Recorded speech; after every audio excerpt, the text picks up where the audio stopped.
Pastor Ed here with Daily Devotions for Wednesday, February the 22nd, 2023. Ash Wednesday, and hope that you can be a part of our Ash Wednesday service this evening. But right now, my daily devotion is focusing on, again, the gospel reading from this past Sunday that was taken from Matthew 16 and 17. I read the first few verses for you yesterday. Where Jesus came to Caesarea Philippi, asked his disciples, who do people say that the Son of Man is? And of course, they had all kinds of answers: John the Baptist, Elijah, Jeremiah, one of the other prophets.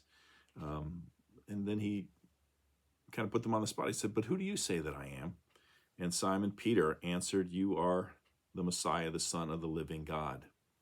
And so then in verse 18, we read, and I tell you, you are Peter, and on this rock I will build my church, and the gates of Hades will not prevail against it. That verse has been kind of a tricky one because Jesus uses kind of a play on words here. In English, Peter and rock are two different words, but in Greek, the name Peter is Petros, and the word rock is Petra. So there's this play on words that, I'm going to, and Peter is not so much a name, although it is now, but in those days was more of a nickname. It was like, The Rock, right? Dwayne Johnson, the wrestler turned movie star. But there's been some confusion over that. Roman Catholics, of course, emphasize the person of Peter. You are Peter. You are the rock. On you, I'm going to build my church. And so they see that as kind of foreshadowing the fact that Peter's going to be the Bishop of Rome, ultimately the first. It's assumed the popes all followed in apostolic succession after him. Protestants, however, took an entirely different tack. They said, well, it's not Peter the person, it's Peter's confession that you are the Christ, the Son of the living God. The problem with that is that it puts it all onto Peter, as if he was the first guy, or he figured it out on his own. As R.C.H. Lenski, a long ago professor at the seminary in Columbus that I attended, he said, this rock does not signify Peter's confession. The church is not built on the confession her members make, which would turn the effect into the cause. And so he argues, as Luther did, that all Christians are Peter's on account of this confession which Peter here makes.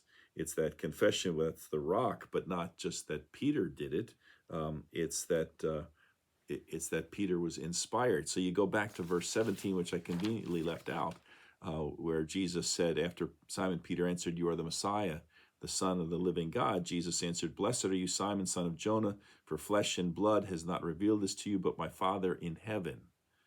And I tell you, you are Peter, and on this rock I will build my church. I'm not building you on the person.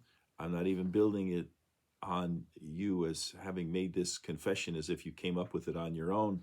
I'm building my church on this reality, this confession, but one that you received by having it revealed to you by my Father in heaven. And so Lenski also says, again, all Christians are Peter's on account of that confession which Peter here makes, which is the rock on which Peter and all Peters are built. And it's an example of Peter making that confession and staking, claiming his life, or staking a claim, I guess you'd say, on this reality for the rest of his life. The story is told that in 2011, my beloved New York Giants were just a handful of days away from a Week 16 game against the New York Jets. Their record was stuck at 7-7. Their season was fast slipping away, as they say. Losers of the four of the previous 5 games, it seemed that they were destined to finish second or even third in the NFC East. But then a fellow by the name of John Paul Gonzalez, at the time a high school teacher in Union City, New Jersey, was asked to lead a chapel service for the members of the Giants the night before the team's Christmas Eve 2011 game against the Jets. Again, there was little hope that this team would, make it to the playoffs. But to illustrate the concept of commitment, Gonzalez handed each player a poker chip, instructing them to write their number on one side of the chip and write what they wanted to be committed to on the other side. And he then shared with the team the meaning behind the poker phrase, all in. He inspired them to be committed and to put all their chips on the table. We're faced with decisions every day, at which time we can decide to be fully committed or all in, said Gonzalez. I said to the players, I want you to fully commit to being all in on something.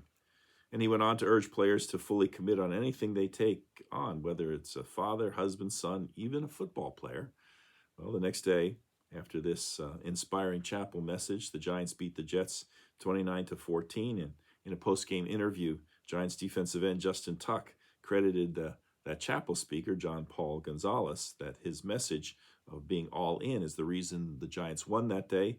And then the team went on to win every game after that, up to and including the Super Bowl, where they beat the New England Patriots 21-17.